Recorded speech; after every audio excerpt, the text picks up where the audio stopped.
Tonight's episode is brought to you by Cryptid Crate, the first and only monthly box subscription service for fans of cryptozoology. Visit cryptidcrate.com for more information, and when you do so, use coupon code MONSTERS88 for 10% off your first crate.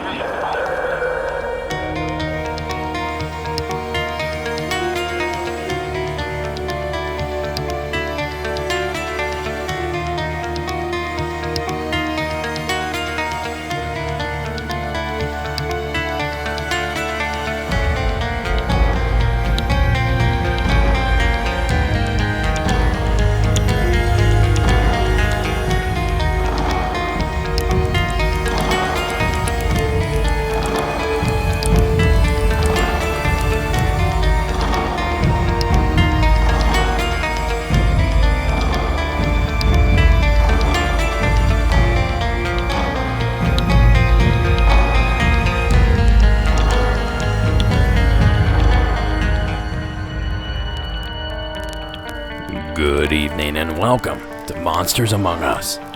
I am your guide, Derek Hayes.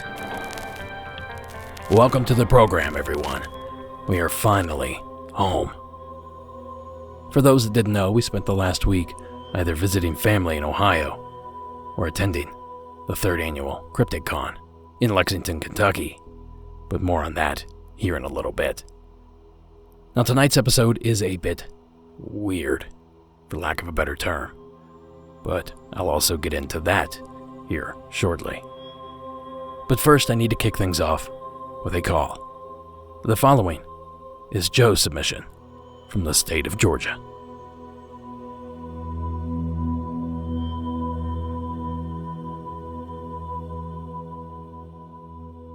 Hi, Derek. My name is Joe. I'm from Georgia originally, and I've got a kind of an odd story to tell. When I was around 12 years old, we lived on about a 3-acre plot, and there was a wooded lot between my house and the neighbor's house. And right along the wood line, we had a metal porch swing that we would sit on most evenings with my mother and father and just relax and talk about the day. And, you know, they would tell us jokes and stories and whatnot. And one night, I was awakened from sleeping, and I heard the swing creaking outside, as if someone were swinging on it, you know. And I ignored this and went back to sleep. For the next few nights, I would hear the same thing. You know, the swing was creaking continuously. And finally, one night, I got up and decided to just go outside and see who was out there or what was going on. You know, this was the middle of the night. It may have been like 10 p.m. or something. So I walked outside the front door, stepped off the porch, and I looked to my left, just along the wood line, and I noticed there was someone sitting in the swing. So I walked a little closer. I thought it was my father at first.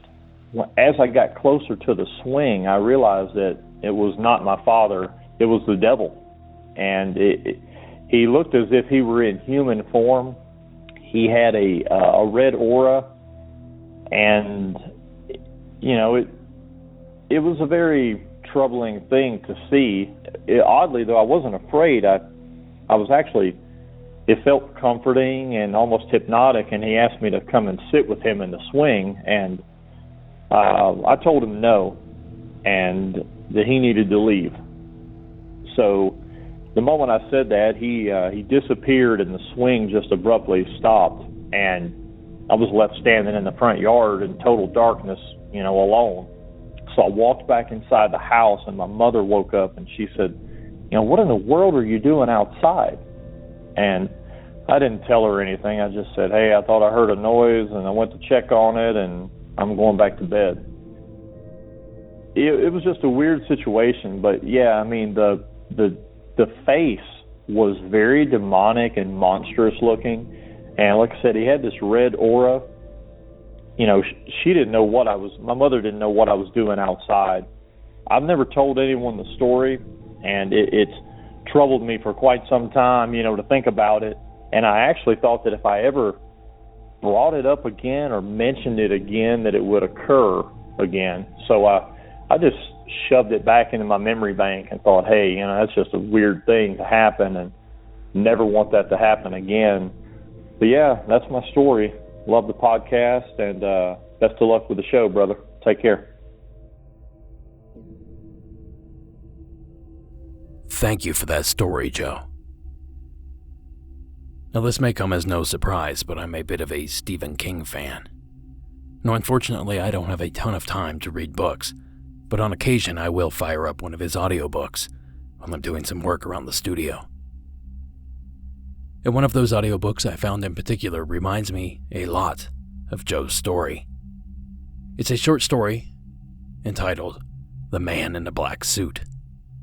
Now, essentially, it's about a young boy in the early 20th century that encounters the devil while fishing one day. A devil with pale skin, fire for eyes, teeth like those of a shark, and a crisp black suit. Now, obviously, this story is pure fiction, but the way that Joe described his encounter, I couldn't help but make those correlations. So if you have the opportunity, I highly recommend you listen to King's story. You'd be surprised how similar it sounds to what Joe described. Thank you again, Joe, for taking the time to share your tale.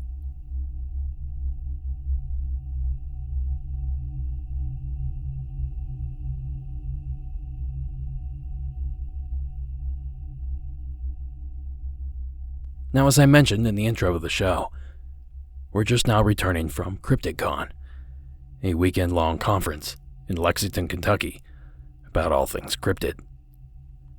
Sarah and I had an amazing time meeting fans and fellow podcasters and artists alike. In addition, we finally got to meet the incomparable Addie Lloyd. Thank you again, Addie, for all your help this weekend. Something tells me you had just as much fun as we did.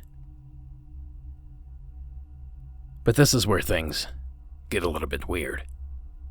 I knew I was going to be short on time to put this episode together. So over the past week or so, I'd been slowly collecting stories. Stuff I'd listened to a while back and didn't really have a home for. I thought, maybe this will be a mishmash kind of thing. It is important to know that the call sequence that I'm about to play was completely coincidental. That'll certainly tie in here in a little bit, and I'll explain that as I go further. But I thought I'd kick things off with a story that I mentioned in one of the talks I did this weekend. During one of the question and answer panels, I was asked if I could recall a story where a witness received bad luck as a result of the strange encounter that they had. Now, I believe the question was more in line of UFOs, but strangely enough, I had one in mind. This call that was submitted anonymously.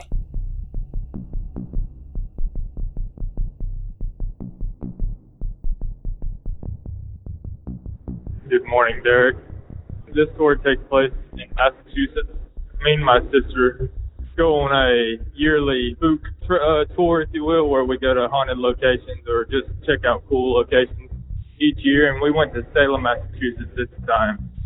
This was in 2016, so we were in Salem, checked out all that, and went to Gloucester for some clam chowder and whatnot. And then we were looking up things around there. So we came across a place called Dogtown. Dogtown's an abandoned city. It's been abandoned, I believe, 150 years roughly. So, obviously once we got there and parked, me and my sister are both incredibly tall people. And you feel you just feel like as soon as you stepped out of the car that the energy is just drained out of you. So, we were walking and we're very fit people, so it's just weird that we would get this sensation randomly. And we're walking about a quarter mile into the trail, and it's Dogtown because there's literally feral dogs everywhere. So we're seeing these, and it's an incredible place to experience. But then we see this creature, and I'm talking like full-fledged, like bipedal dog, a Dogman, if you will. And he is sitting there about, I'd say, a football length ahead of us, because where we were at, it was an open area, but it's lined with trees.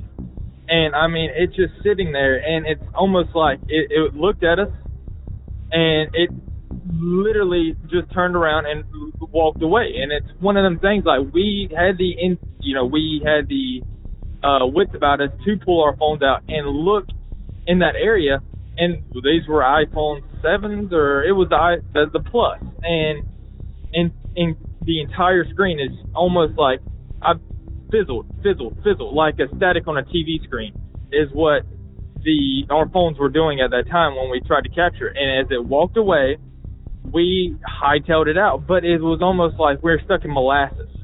That's not even the weirdest part, though. And while I say Dogman, I have doubts that it wasn't some type of shapeshifter skinwalker because of the following events. We had the worst luck the following, I'd say, week. Our flight got delayed 7 times. 7. That's unheard of. It said plane maintenance, and whatever. We chalked that up, but that was one of the later events. The first thing that happened is we were in a rental car. The tire was flat. Like, we had just drove up there, everything fine. We get back to the vehicle, flat. Car would not even turn over. This is a brand new Camry, straight off of the dealership, or, the rental place. So, I mean, whatever. Those are two, I guess, could be coincidences. Then, first time ever in our life, we get mugged. What are the odds?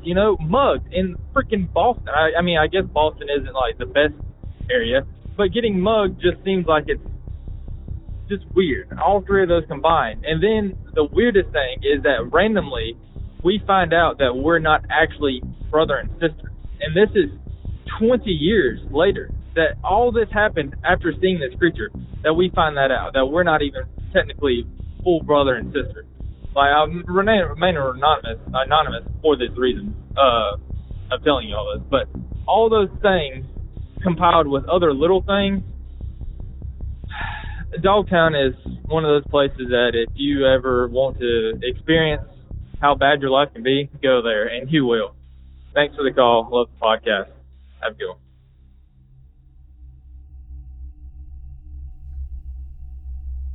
Thank you, caller. Now, I was pretty excited about this call because it's one of the very few Dogman encounters I've actually received on the show. So I've been hanging on to this for quite a while. But I thought, well, since I teased it the other day, I might as well play it. And that is where things get a bit weird. Like the connection of this call to the panels I did this past weekend, the other calls I had selected as I went down the line seemed to coincide with something that happened to me over the last 3 or 4 days. No, I'm not going to sit here and say that there's something paranormal going on. I'm not real sure that I think that. But I do think there's a very big coincidence happening here. The synchronicities between the stories I'm about to play and the events that have unfolded over the past 4 or 5 days is uncanny. So our next step in this wild ride sends us to Canada. The following is Jessica's call.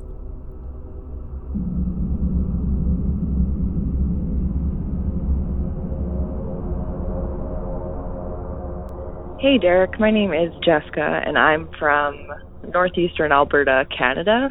I just started listening recently, probably a couple days ago, and my podcast player has kind of shuffled me around. I've listened to a bunch of different seasons, but I was just sitting here and listened to season 7, episode 3, where there was a man driving, he was a linesman, and he was driving a bucket truck and saw someone not even running, but next to his truck as he's going 60 miles an hour down the road. And it reminded me of a similar story, not as creepy, it's kind of a guardian angel story.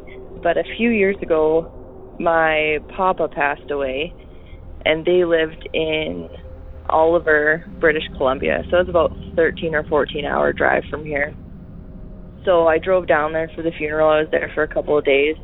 And right after the funeral, I had to drive home because I was starting a new job 2 days later, so I didn't want to call in and miss my very first day of work. So I left Oliver about 3 o'clock in the afternoon. Pretty uneventful drive through the Rocky Mountains. Nothing creepy or crazy. It was probably about 3 o'clock in the morning, and I was just coming up to Edmonton, which is about 3.5 hours from where I live. And I was getting pretty tired, so I was considering, once I got to the other side of Edmonton, I was going to pull over and have a little break, maybe take a short nap, and then continue on my way home. So driving along, there's no traffic. It's a completely dead road. It's dark. It's clear night. It's middle of May, so there's lots of snow here, but usually middle of May it's not bad. The roads are clear. Next thing you know, I wake up coasting down the road at 20 kilometers an hour, which isn't very fast, and the seatbelt light for my passenger seat is flashing at me like the person that's sitting in my passenger seat needs to put their seatbelt on. The only thing is there's nobody in my car with me, and I was driving dead center of the yellow line. I was just coasting up the middle of the highway. I looked at the clock, and it had been it was about 6 minutes since the last time I had checked, so I don't know if I was asleep for 6 minutes or what had happened, but I went from traveling 110 kilometers an hour to a measly 20. So I sent up thanks to my papa. I'm just assumed it was him watching over me on my way home. Must have fallen asleep at the wheel, and my best guess is he took my foot off the gas and made sure I didn't hit anything. So yeah, that's my guardian angel story. It's not as creepy as that man in the bucket truck, not even close, but it made me think of that. So yeah, thanks for letting me share my story, and I hope you all have a great night. Thank you, Jessica. So here's the weird part. My mother-in-law and sister-in-law wanted to check out this whole Crypticon thing. We'd been talking about it for quite a while. And they know nothing about the cryptozoology world other than I'm involved. So they made the trip from Cleveland all the way down to Lexington and joined us for part of the weekend. I'm going to touch on more of that here in a little bit, but the important part is that they left earlier on Sunday, headed back to Cleveland. And it was on their trip back that my sister-in-law, who was driving the vehicle, witnessed a nasty accident. Now, according to her, the car in the other lane was doing barrel rolls down the interstate. And she said, and this is the weird part, that as the vehicle came to rest in a normal driving position, the driver of the vehicle miraculously appeared outside the vehicle, standing just feet away. Now, the way she describes it, it was an instant. The second it landed, he was already there. And she didn't remember seeing him ejected from the vehicle or climb out real quickly. She just said the vehicle landed and he appeared. Now, I realize this is a stretch to assume that the guardian angel that Jessica claimed was protecting her is also maybe the same phenomenon that's going on here in this story. That, catch this, my sister-in-law, Jessica, witnessed. Okay, I get it. You're not convinced. It gets deeper. Our next call of the evening comes to us from Mike in the state of New York.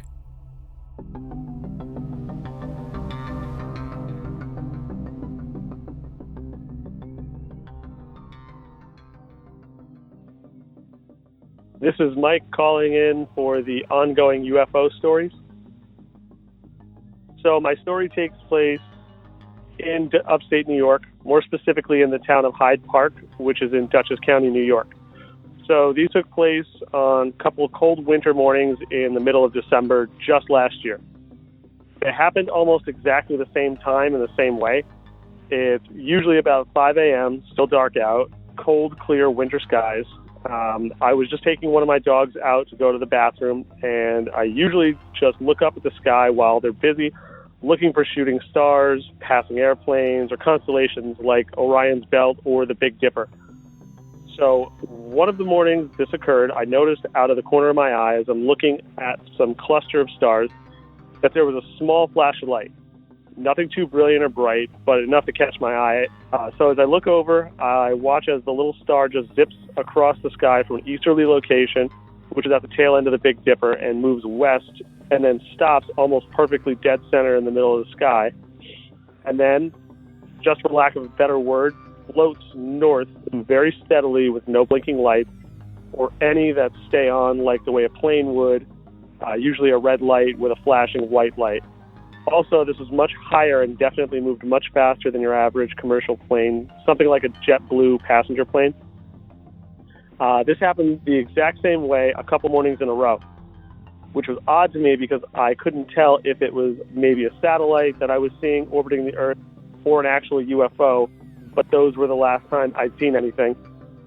Then one morning a couple weeks ago, later at the exact same time doing the exact same thing, I noticed a small star just blinking out of the corner of my eye and then take off from its position, but this time it headed south.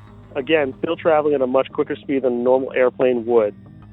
These incidents happened weeks apart from each other, and I'm not saying that I'm exactly sure what I saw, but I know for sure it wasn't a plane.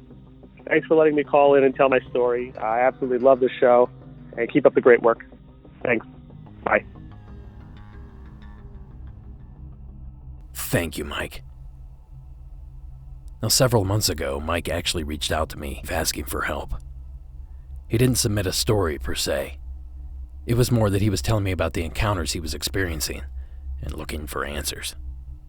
Now, it probably surprises no one that I had no answers to give him. But what I did do was practically beg him to call this story in. Now, I told a bit of a white lie to Mike. I said, I have an idea for this. I want to use this and such and such. But the reality was I had no idea why I was asking him to do this. I didn't really have anything planned out, so to speak. So, it's been sitting on my desktop for about, 2 or 3 months now. And I decided, let's finally get this call in. It's a pretty good story. But after I listened to it again, I realized it correlated with something that happened yesterday. And this is admittedly the loosest connection of this entire strange sequence. Now, you see, yesterday, on our flight back, I uploaded some documentaries onto my iPad. Now, one of those documentaries that I watched was entitled Into the Light 2, which was supposed to be about spook lights, but this one took a bit of a squatchy turn. Now, the part of the documentary that correlates is the fact that they found a strange location, in Arkansas. A place called Board Camp Crystal Mine. Now, what caught my eye here was the fact that this place seemed to have activity every single night. They've captured trail camera photos and videos of rocks seemingly moving on their own. Any metal that comes in contact with the mountain becomes magnetized instantly, and there's plenty of Sasquatchy activity. Now, I distinctly remember my thoughts while watching this program. I thought, there seems to be activity nightly, and the activity captured is somewhat exciting. I find it interesting that I watched a convincing film showcasing regularly occurring activity the day before randomly selecting a call about randomly occurring activity. Then again, as I said before, this is by far the loosest connection. Now again, that film was called Into the Light 2, and it can be found streaming on Amazon Prime. In addition, I've linked to it in tonight's show notes.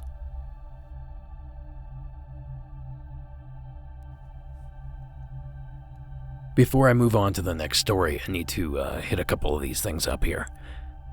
A quick reminder that I'll be at the Mothman Festival coming up September 21st. That's a Saturday. I won't have a booth or doing any talks or anything like that, but I will be walking the streets in a Monsters Among Us t-shirt. If you see me, come by and say hello. I know a lot of you have ordered shirts and other merchandise. I've been out of town for the past 5 or 6 days, so tomorrow morning I'll get all that stuff out to you right away. For all of you that have been asking about coffee mugs, the day is coming. I'm actually going to put that order in as soon as tomorrow, so look for those in the next couple weeks. For you Patreon supporters, I have a new episode coming out this weekend. I know I'm a little bit behind, but all this travel has made it difficult to get stuff out. But no fret, I'll get you covered here this weekend. And lastly, if you have a story to share, simply call the hotline at 1-888-608-NIGHT. That's 1-888-608-6444. Or visit the website at monstersamonguspodcast.com. Okay, let's get back to it. Our next story of the evening takes us to the state of North Carolina. The following is Jeremy's call.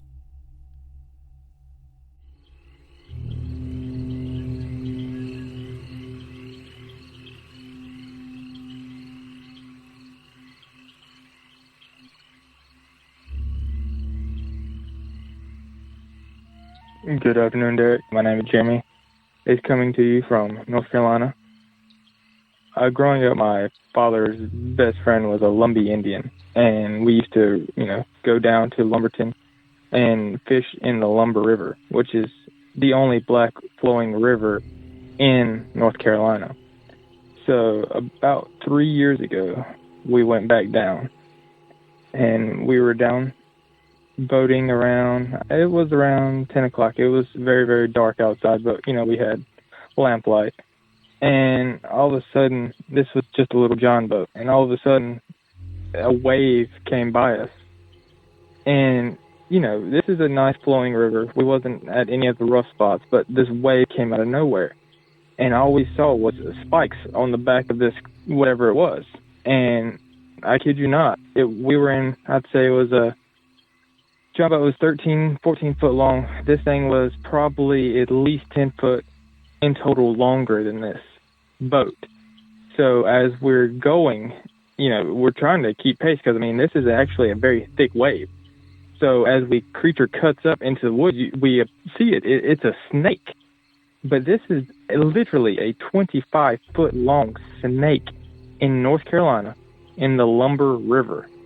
So this is actually apparently not, it didn't shock, this gentleman that I'm speaking of, the Lumbee, that we were with, he is roughly around 75 years old. So he has very vast knowledge of this area. And growing up, he said he's heard many, many stories about the ungodly creatures inside of the river itself. But the snake is one of the most popular and the one that's most seen. But you only see it. It's only seen at night. You never see it in broad daylight because obviously there'd be pictures. But the spikes on the back of it is what distinctly stood out. And apparently it's not a Lumbee Indian folklore, but it's of some type of called the bighorn snake. And it's a mythological creature supposedly, but I swear to God, with my own eyes, I've seen this thing, and I've never been more terrified in my life. If it knocked us in the water, we're goners. So that's my story. Keep up the good work. Thank you. Thank you, Jeremy. Now here's where things start to get a little weird. Yesterday, we only had a few hours before our plane left, so Sarah decided we were going to take a train ride in Cuyahoga Valley National Park, a train that we board in a town called Peninsula. Now, there's something strange about the town of Peninsula. They have a legend. They have a cryptid, a giant snake, a legend known as the Peninsula Python. For the history on that, I kick it over to my good friend, David Flora of Blurry Photos. He was kind enough to volunteer his 1940s newsy voice for this article. 18-foot-long snake story has Peninsula squirming. Peninsula, Ohio, June 20th. Clarence Mitchell's hair-raising story of seeing an 18-foot snake, quote, thick as your thigh, cross his corn patch, leaving a trail, quote, like a tractor's tires, has the men of Peninsula half a mind to go on a snake hunt Sunday. Clarence is not given to seeing snakes, and folks are inclined to credit the yarn, especially since Dale Hall and Dud Watson, first and second assistant police chiefs, interviewed him in detail as to the circumstances.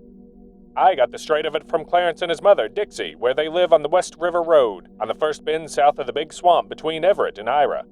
Clarence was hoeing that corn ground over between the old Ohio Canal Bend and the Cuyahoga River. 2-3 days the dogs was nervous, and finally they wouldn't go over there without me at all, he said. I thought they was acting kind of funny, but didn't pay it much mind. I don't know what made me look up, but there about 15 paces away was the biggest snake I ever seen. I just stood quiet. I only had a hoe and was not aiming to attract any attention. I could see her full length all the time. The corn was only sprouting. She looked like she come from the big swamp. She kept right on going, and when she came to the river, she slid in, swam across, and headed toward the yellow clay slip on the nose of one of those hogbacks between the gullies east of the river. I swear she was as thick as my leg right here, and at the very least 15 feet long. About 18 feet would be nearer. I went over and looked at the path she made in the soft ground. It looked like one auto wheel had rolled across that field. She was kind of dark brown all over, without any marking I could notice. With the blackberries coming ripe any day, the women folks are abandoning plans for the annual cropping. They can rot on the canes, said Mrs. Ted Mitchell. She's the wife of Clarence's brother, who lives across the road. That article was written by Robert Bordner for the Akron Beacon Journal on Wednesday, June 21st, 1944. Now, the snake was never found, but that doesn't stop the town from celebrating. To this day, they still celebrate Python Days, an annual festival to commemorate the slithery cryptid. I should also extend a huge thank you to Mark Matsky of Monsteropolis. He was kind enough to lend me that article. And actually, while we were on the train through Peninsula, we passed by a small lake known as Indigo Lake. Now, according to the volunteers on the train, it was only about 50 years old, but some mentioned a monster may live in this lake. They referred to it as the Indigo Lake Monster. So if anyone in that area has any information on that particular legend, I'd certainly be interested in hearing about it. In addition, I heard of another cryptid in the Cleveland area, the Hartfill Muck Monster. So if anyone knows anything about that, please let me know. As far as Jeremy's call is concerned, that river looks pretty murky and dark, so who knows what could be hiding under that black water. I suppose it's possible that a green anaconda may have escaped or was released and somehow survived in that river system, although something tells me that the winters there probably keep that from happening. Thank you again for sharing your tale.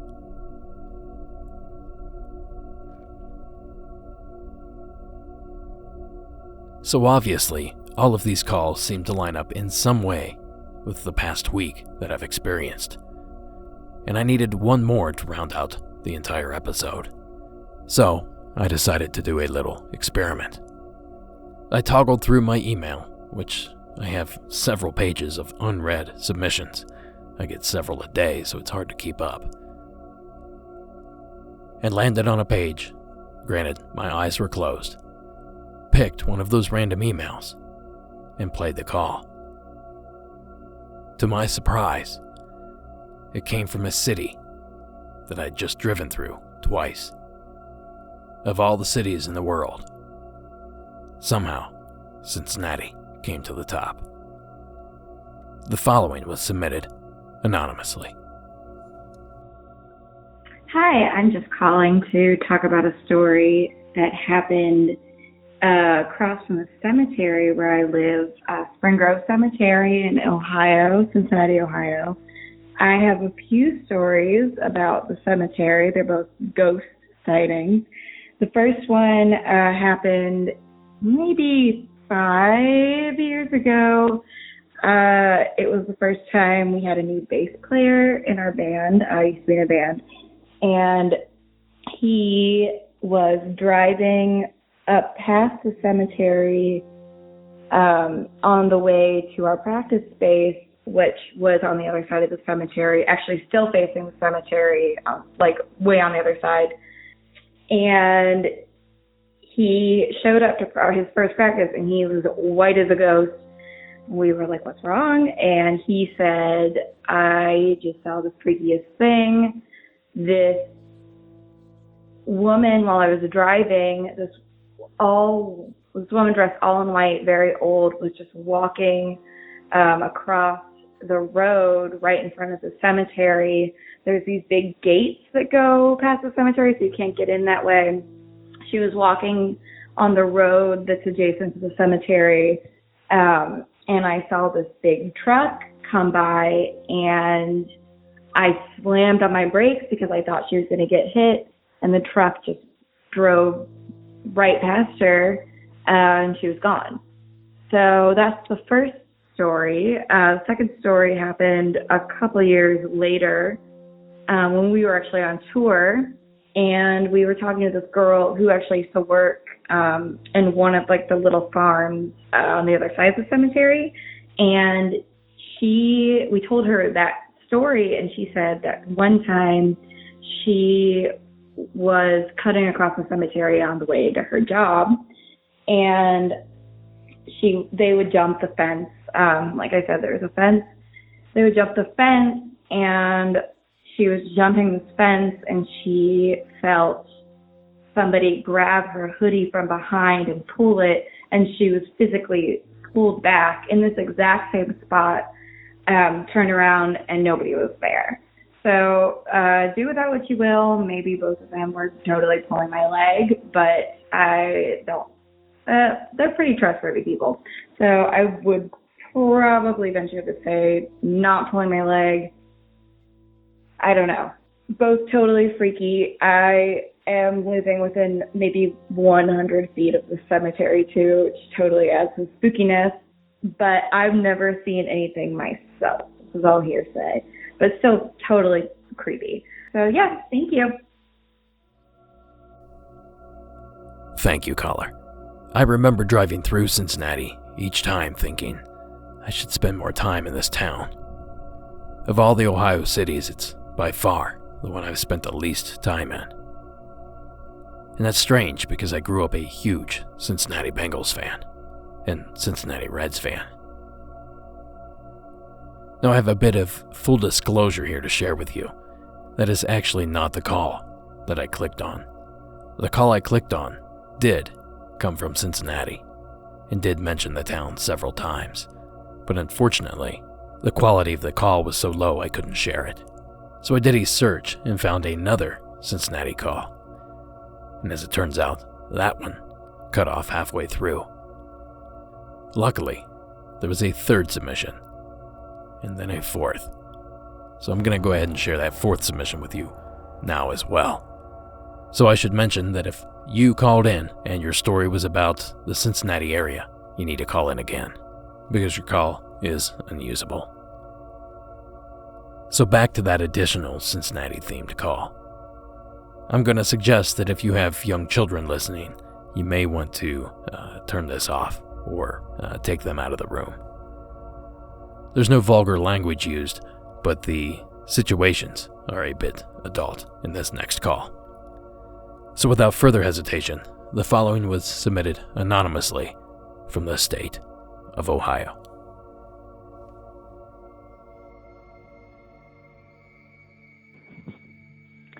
Hi, Derek. This is Molly. The incident happened in Cincinnati, Ohio. It was 1993. I was 14 years old. So I just started high school, made a new friend, and we were hanging out, getting along, and she asked if I wanted to have a sleepover, and I'm like, sure. So I go over to her house. It's a weekend, and we, do girl stuff, eat snacks, watch movies, and then we went to bed when it was late at night. Well, it probably wasn't too late. It was probably, 11:30, whatnot. So all of a sudden, I'm asleep, dead asleep. I wake up in the middle of the night with someone feeling my legs. So someone's touching my legs, and I'm like, wait, is this for real happening? And it went up further. So finally, there was a person on top of me. I didn't see him. I felt him, though. I could feel his arms and his neck, his chest. It was very muscular. He was big. He didn't say anything to me, but it's almost like he communicated through just mentally. I felt anger through him, rage, assault, sex, and rape. That's what was coming through. And I really do believe that he was wanting to rape me. So fear, scared, frightened, petrified, those aren't even big enough words for what I felt. It was the scariest thing ever. So I'm tiny. I'm only 4'11", and so I was trying to push him off, and I managed to get my feet up underneath his chest, and I just pushed him off with all my might. I finally just pushed him off with my legs, and I can feel him go. I heard him go, oh, and I just backed up. I put myself in almost like a fetal position, and I waited till the sun came up. And I couldn't drive, so I just was waiting till that sun came up, and I hurried up and called my sister, and I said, please come and get me. I never spent the night there again. I never talked to her about it. I didn't talk to anybody about it. I thought everybody was going to think I was crazy. Till finally, later on in life, in my 20s, and the internet was booming, I researched things, and this happens, and I guess there was a thing called an incubus, and I believe that that's what got to me, or was trying to get to me. So thank you so much for listening to my story. I love your podcast. Appreciate you. Have a good one. Good night. Thank you, caller. This story reminds me of a famous haunting, and subsequently a famous film on that haunting. Now, weirdly enough, this haunting took place in Culver City, California, which the entire time that I lived in the LA area, which was a span of over 10 years, I lived no less than 2 or 3 miles from this location. Now, the case I'm referring to is the Doris Bither case, also known as the Entity Haunting. It was an alleged haunting that occurred in 1974 in Culver City, where a woman named Doris Bither alleged ghosts of 3 men were raping her. The case inspired Frank D. Falletta's 1978 book, The Entity, which was made into a movie in 1982. Here's the trailer. Hey, wake up! Wake up, everybody! It's a gorgeous day! Gorgeous day! Come here. 20th Century Fox presents the story of Carla Moran. Okay, now look. The most extraordinary case in the history of psychic research. Everything broke loose. It went crazy, and everything was shaking. The bed was shaking, and the walls were shaking, and... Like an earthquake? No, it wasn't like an earthquake. It was much stronger than any earthquake. Oh, wait a minute. Honey, I don't really understand this. You were attacked? Come here! Or you weren't? It happened. I was raped. You were raped by whom? I don't know. There was no one there. A team of experts will investigate her life. Why does he attack you, Carla? Not anyone else. Why is she going to such lengths to support this delusion? And they will find more than evidence. They will find the entity. Now, I've actually never seen this film, so I certainly can't recommend it. But I have heard that it's pretty decent. Now, I won't go too far into the subject of this, but I have heard of cases like this outside of the entity case, although they are extremely rare. Now, I certainly can't comment on the validity of any of these claims, but I can say that an experience like that would be downright terrifying, and I feel terrible for anyone that would have to endure it. Thank you again, caller, for sharing that story. So there you have it. There's my little journey. I imagine a lot of this could be chalked up to coincidence, and the rest of it is maybe just me grabbing at straws. But I spent the past week driving through several states, flying across the country. So for me, this all feels just a little too real. And to maybe put a pin in the rest of this, I met so many people at Crypticon that came up to the booth. They all wanted to talk about projects they were working on, or stories they heard, or experiences they had. But of those 500 or 600 people, I'd say at least a dozen of them mentioned this single quote. And it's from John Keel, the author of Mothman Prophecies, and the quote actually stems from that book. But they all brought this up. They notice you noticing them. I'm not exactly slipping on my tinfoil hat just yet, but all these synchronicities are pretty interesting. So why don't you jump over to Facebook or Instagram or something and leave a comment. Let me know if you think I'm grabbing at straws and making invisible connections, or if maybe there's something stranger going on here. And that's going to do it for this episode. Monsters Among Us is written and produced by me, Derek Hayes. Additional support is provided by Addie Lloyd, Warren Pond Abbott, and Tony Bell. All audio used in this production is done so under the protection of fair use. And the music you're hearing is from the talented Coag Music. Thank you all for listening, and until next week.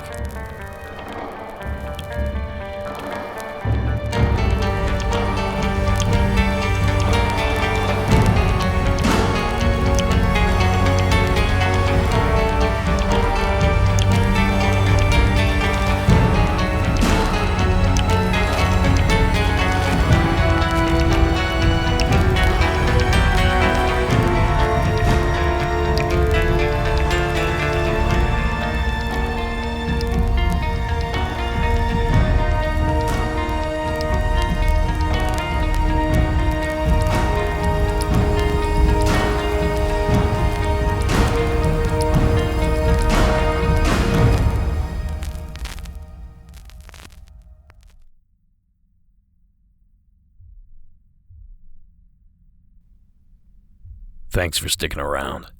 I decided to try my luck and do the same thing with a written submission.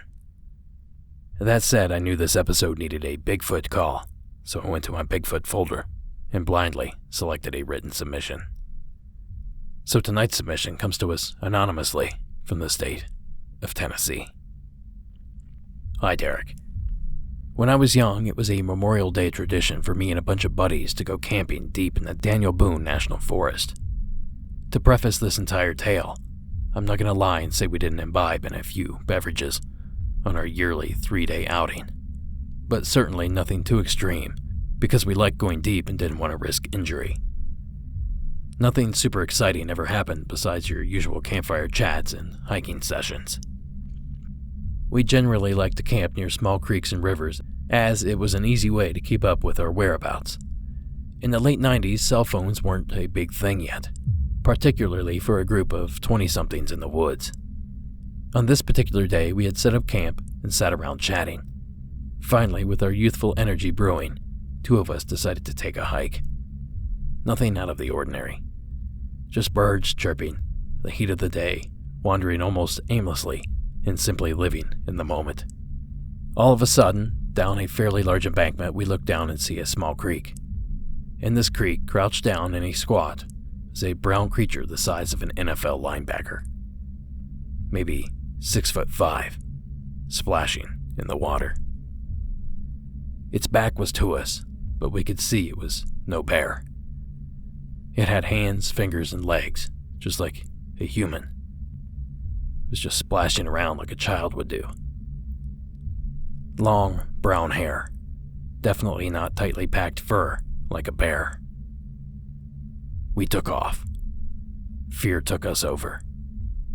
Of course, no one believed us back at camp. We were just trying to scare them, quote unquote. The chances of running into another person in the forest camping, just like we were, is entirely plausible, particularly on a holiday weekend. And I don't discount that fact, but I'll never forget that day and the primal fear that it caused. We stuck out the rest of the trip, chalking it all up to a prank by some other campers. Just looking for laughs. Now, hearing more about Bigfoot sightings in Kentucky always brings me back to that moment.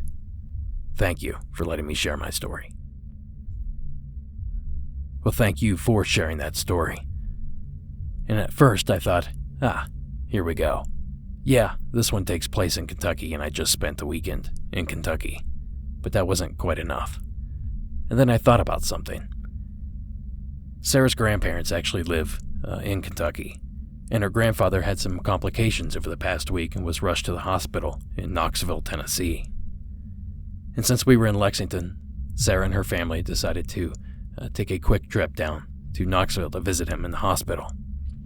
So I asked directly, did you pass through Daniel Boone National Forest on your way to visit your grandfather?